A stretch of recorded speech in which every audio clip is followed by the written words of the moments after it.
Here is the first chapter of class 9, that is Understanding Social Science. In grades 6 to 8, we have explored social science through stories of people, places and events. अब हम start कर रहे हैं 9th standard का social science का first chapter, जो कि है अंडरस्टैंडिंग सोशल साइंस। 6 से लेकर 8 तक हमने सोशल साइंस को कैसे पढ़ा है। आपने देखा होगा एनसीईआरटी की बुक में हमेशा एक स्टोरी के फॉर्म में आपको समझाया जाता था। अगर कोई टॉपिक को एक्सप्लेन करना है तो या तो वो आपको स्टोरीज बताते थे, लोगों की, प्लेसेस की, या कुछ इवेंट्स बताते थे जिससे आप और बेटर अपनी चीज़ों को समझ पाते थे। अब जब हम 9th में आ गए तो क्या होता है ना, 9th और 10th की स्टडी एकदम सीरियसली की जाती है। तो यहाँ पे आपको ज़्यादा स्टोरीज देखने को नहीं मिलेंगी। जितनी स्टोरीज आपने पहले सीखी है वो सब कुछ बेसिक था। अब उसी बेसिक का यूज़ करके हम आगे बढ़ेंगे और इस किताब में, जो कि सोशल साइंस की बुक है, इसमें हम थोड़ा डीपली और थोड़ा सीरियसनेस के साथ स्टडी करेंगे। ठीक है, आपको न्यू सिलेबस आया है एनसीईआरटी का। इसमें हिस्ट्री, ज्योग्राफी, पॉलिटिकल साइंस सब कुछ एक ही किताब में दे दिया गया है और एक ही किताब में आपको 2-2 चैप्टर हिस्ट्री, ज्योग्राफी और पॉलिटिकल साइंस के दिए गए हैं। तो पहले ही बहुत कम सिलेबस है। अगर आप इजीली और सीरियसली स्टडी करते हो तो आपको ज़्यादा तकलीफ इसमें नहीं जाने वाली है। सिर्फ 2-2 चैप्टर ही आपको प्रिपेयर करने हैं और हमारा सिलेबस भी बहुत जल्दी ख़त्म हो जाएगा।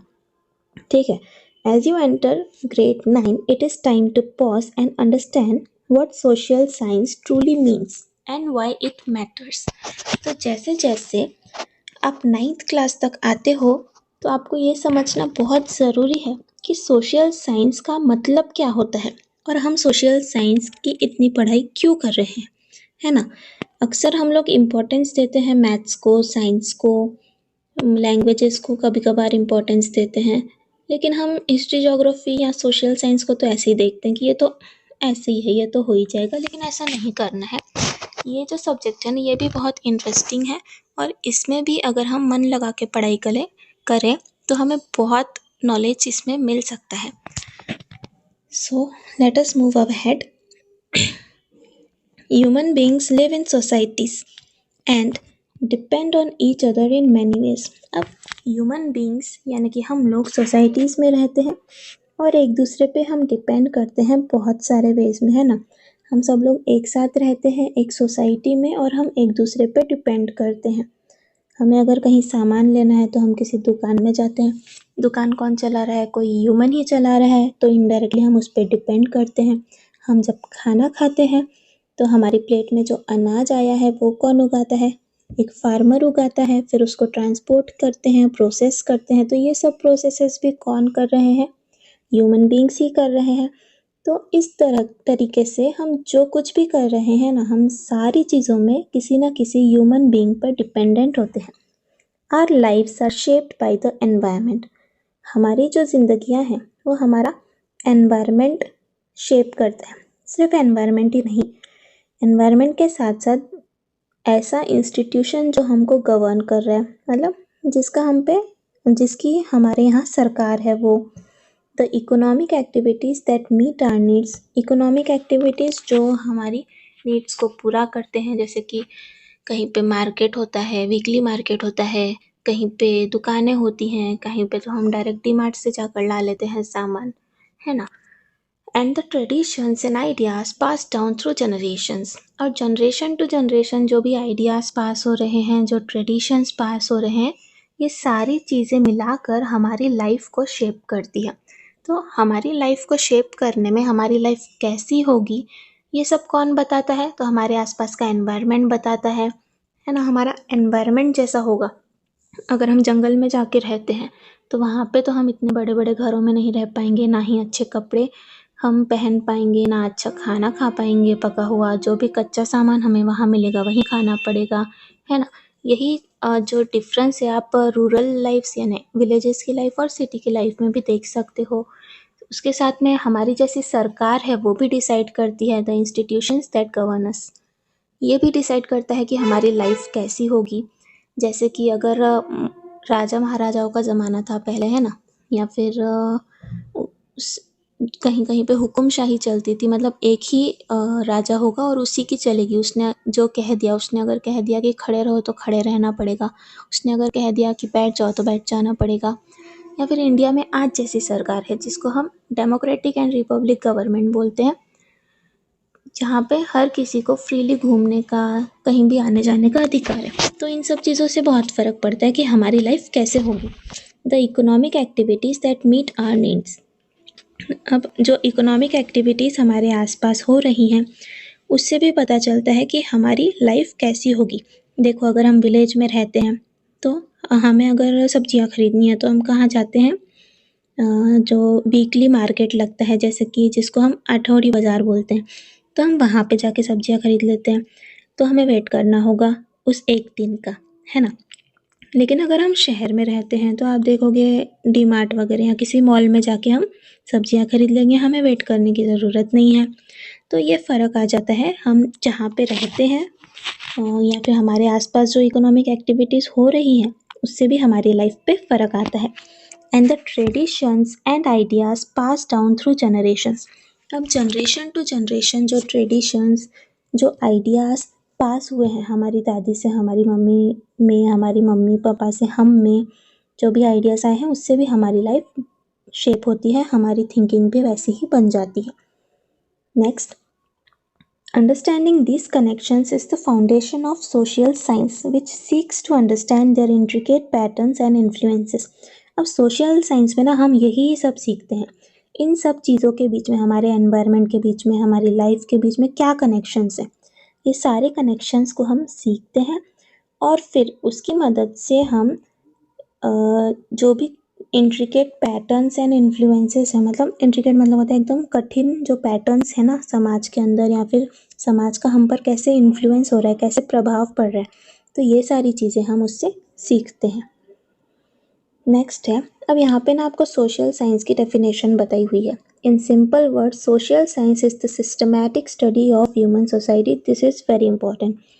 एग्जाम में अगर आपको पूछा जाए व्हाट इज सोशल साइंस, तो आप क्या बोलोगे? Social science is the systematic study of human society. हमारी सोसाइटी, ह्यूमन सोसाइटी की बात चल रही है, ठीक है। हम स्टडी हमेशा किस चीज़ की करते हैं? जहाँ पे ह्यूमंस रहते हैं। एक चीज़ आप याद रख लो, देखो सबसे पहला जो सिविलाइजेशन था ना, कौन बता पाएगा कि सबसे पहला सिविलाइजेशन कौन सा था? तो मैं ही बताती हूँ, Harappan civilisation was the first civilisation. उसके बाद और भी चीज़ें आई, वैदिक सिविलाइजेशन भी आया, फिर बहुत सारी डायनेस्टीज़ गई। लेकिन हमने हर बार हिस्ट्री में बोलो, ज्योग्राफी में बोलो, हर बार हमने उसी चीज़ की स्टडी की है जो ह्यूमन से कनेक्टेड है। क्यों हम हड़प्पन सिविलाइजेशन के बारे में पढ़ते हैं? क्यों हम सिंधु नदी के बारे में पढ़ते हैं? क्यों हम अमेजोन जंगल के बारे में नहीं पढ़ते? क्योंकि वहाँ कोई इंसान नहीं रहता है ना। ये जो सिविलाइजेशन था ये ह्यूमंस ने बनाया था, ह्यूमंस पहली बार वहाँ दिखे थे। तो जहाँ जो भी चीज़ें ह्यूमन से कनेक्टेड होगी, हमारे लाइफ से कनेक्टेड होगी, हम उसी चीज़ की स्टडी करते हैं। लेकिन उस सोसाइटी की स्टडी हमको कैसे करनी है? सिस्टमैटिक वे में करनी है। सिस्टमैटिक मतलब लाइन से करेंगे हम कि पहले ये हुआ था, फिर ये हुआ था। जैसे पहले हड़प्पन सिविलाइजेशन आया, फिर वैदिक सिविलाइजेशन आया, फिर और भी आए। तो हम ये सब सिस्टमैटिक स्टडी करेंगे। अब इसी स्टडी को हम कहते हैं सोशल साइंस। ईजी है, ठीक है। डेफिनेशन क्या बोलता है सोशल साइंस का? Social science is the systematic study of human society. Human society की सिस्टमैटिक स्टडी करना मतलब सोशल साइंस। अब कोई भी पूछे तो आप बता सकते हो। एक बार अपनी आइज क्लोज करके बोलने की कोशिश कीजिए, व्हाट इज सोशल साइंस। तो social science is the systematic study of human society. अब ये तो मिल गया आपको मार्क्स, ठीक है। अगर आपको और अच्छे मार्क्स चाहिए ना, पूरा छाप दो, ये यहाँ से लेकर तो यहाँ तक पूरा छाप दो। व्हाट इज सोशल साइंस पूछा, जितना एक्स्ट्रा फेंकोगे ना उतना एक्स्ट्रा मार्क्स मिलेंगे। और एग्ज़ाम के लिए बहुत अच्छी टिप दूँ, एग्ज़ाम के लिए एक टिप आपको हमेशा याद रखनी है, कभी भी आप आंसर लिखो ना हमेशा पॉइंट्स में लिखो। क्योंकि आप इतना पूरा पैराग्राफ लिखोगे ना, अगर क्वेश्चन 2 मार्क का है ना, टीचर को अगर काटने रहे 1 मार्क काट लेगा, क्योंकि आपने पैराग्राफ लिखा है। यहीं अगर 2 मार्क का क्वेश्चन है, आप क्या करो पता है? 4 पॉइंट लिख दो, 1 पॉइंट, दूसरा पॉइंट, तीसरा पॉइंट, 4 पॉइंट। घुमा फिरा के लिखो ना, क्या फ़र्क पड़ता है? इसी लाइन को घुमा फिरा के लिख दो। Social science is the systematic study of human society. In social science we study many subjects like history, geography, political science, है ना।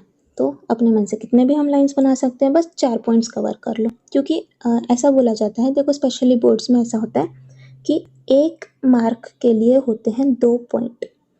1 मार्क के लिए हमको कितने पॉइंट लिखने हैं? 2 पॉइंट। अगर 2 मार्क का क्वेश्चन है तो हमको कितने लिखने पड़ेंगे पॉइंट्स? 4 पॉइंट। ये चीज़ आप हमेशा याद रखना, बहुत फ़ायदे में रहोगे। मैं खुद अपने यहाँ की बोर्ड की टॉपर थी, ठीक है।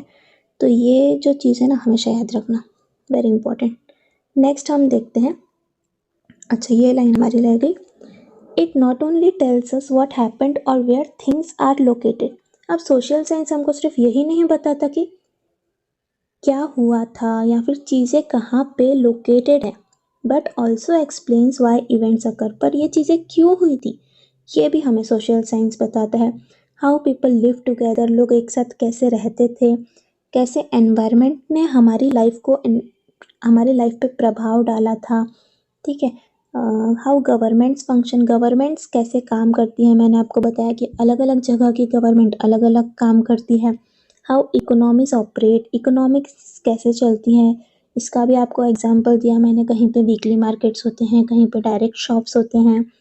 How the past and present together shape the world, कैसे हमारा पास्ट और कैसे हमारा प्रेजेंट ये एक साथ मिलके पूरे संसार की रचना करते हैं, पूरे संसार को शेप देते हैं। हम पास्ट की चीज़ों से सीख कर ही प्रेजेंट अपना और अच्छा कर सकते हैं। तो ये था सोशल साइंस। नेक्स्ट है, while subjects like physics, chemistry and biology study the natural world, social science focus on society, institutions, cultures and human interactions। देखो फिजिक्स, केमिस्ट्री, बायोलॉजी ये जो सब्जेक्ट्स होते हैं ना, मतलब साइंस मैथ्स के जो सब्जेक्ट्स होते हैं, ये हमारे नेचुरल वर्ल्ड की स्टडी करते हैं। हमारा जो नेचर है उसकी स्टडी करते हैं ये सारे सब्जेक्ट। नेचर में जो फिनोमिनास हो रहे हैं वो फिजिक्स में पढ़ते हैं, नेचर में जो रिएक्शंस हो रही है वो हम केमिस्ट्री में पढ़ते हैं, नेचर में जो ह्यूमंस से रिलेटेड चीज़ें हैं, ह्यूमंस से रिलेटेड या बर्ड्स से रिलेटेड या एनिमल्स से रिलेटेड, ये हम पढ़ते हैं बायोलॉजी में। लेकिन जो भी हमारी सोसाइटी में हो रहा है, जो हमारे इंस्टीट्यूशंस में या गवर्नमेंट में हो रहा है, जो हमारे कल्चर्स हैं, जो ह्यूमंस के एक दूसरे के साथ इंटरेक्शन है, ये पढ़ना भी हमारी ज़िंदगी के लिए बहुत ज़रूरी है। और ये चीज़ें हम पढ़ते हैं सोशल साइंस में। It helps us understand not only what happens in our social world, but also why it happens and how different aspects of life are interconnected। अब सोशल साइंस हमको एक चीज़ बताता है कि हमारी सोसाइटी में क्या हो रहा है और क्यों हो रहा है, वाई इट हैपन्स, और कैसे डिफरेंट एस्पेक्ट्स जो हैं हमारे लाइफ के वो इंटरकनेक्टेड हैं, एक दूसरे से कनेक्टेड हैं, हम सभी एक दूसरे से कनेक्टेड होते हैं, ठीक है। अब सोशल साइंस में हम ये तो पढ़ते हैं कि ताजमहल बना था, लेकिन क्यों बना था, है ना। एक मुमताज़ थी, एक शाहजहाँ था, शाहजहाँ ने मुमताज़ के लिए ताजमहल बनाया, लेकिन क्यों बनाया, इसके पीछे क्या पूरी स्टोरी थी, ये सब चीज़ें जो है, इस क्यों का जो आंसर है, वाई का जो आंसर है, ये हमें कौन देता है, सोशल साइंस देता है। तो इस पैराग्राफ में आपको समझ आ गया होगा कि सोशल साइंस की स्टडी करना भी बहुत ज़रूरी होता है। देखो मैं बहुत स्लो पढ़ा रही हूँ अभी तो, क्योंकि दिस इज़ जस्ट स्टार्टिंग, और बहुत सारे बच्चों का मैंने देखा है कि सोशल साइंस बहुत वीक होता है ना। साइंस तो बाप रे बाप इतना अच्छा होता है, पूछो मत। उसके बाद मैथ्स में एकदम आउट ऑफ 100 में से 100, लेकिन सोशल साइंस में एकदम आ जाते हैं वो 100 पे से 50 मार्क्स, 60 मार्क्स। क्यों भाई, अगर जितना आप साइंस और मैथ्स को इम्पोर्टेंस दे रहे हो उतना ही आप इसको भी दीजिए ना। आपने देखा है कि सबसे फेमस जो हमारे इंडिया का एग्ज़ाम है कौन सा है, यूपीएससी एग्ज़ाम है। और यूपीएससी एग्ज़ाम में क्या काम आएगा आपको, यही काम आएगा ना, सोशल साइंस ही काम आएगा। हिस्ट्री ज्योग्राफी के इतने बड़े बड़े बुक्स पढ़ने पड़ते हैं उसमें, 6 to 12th क्लास की पूरी सोशल साइंस आपको पढ़नी पड़ेगी उसमें।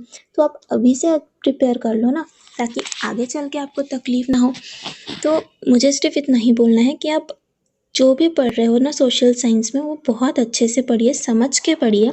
इसीलिए हमारे चैनल पे आपको लाइन टू लाइन एनसीईआरटी का मीनिंग भी मैं सिखा रही हूँ, इसके बाद जिसको बहुत स्लो लग रहा है थोड़ा सा स्पीड अप करके देखिए, पर पूरा वीडियो देखिए, ठीक है।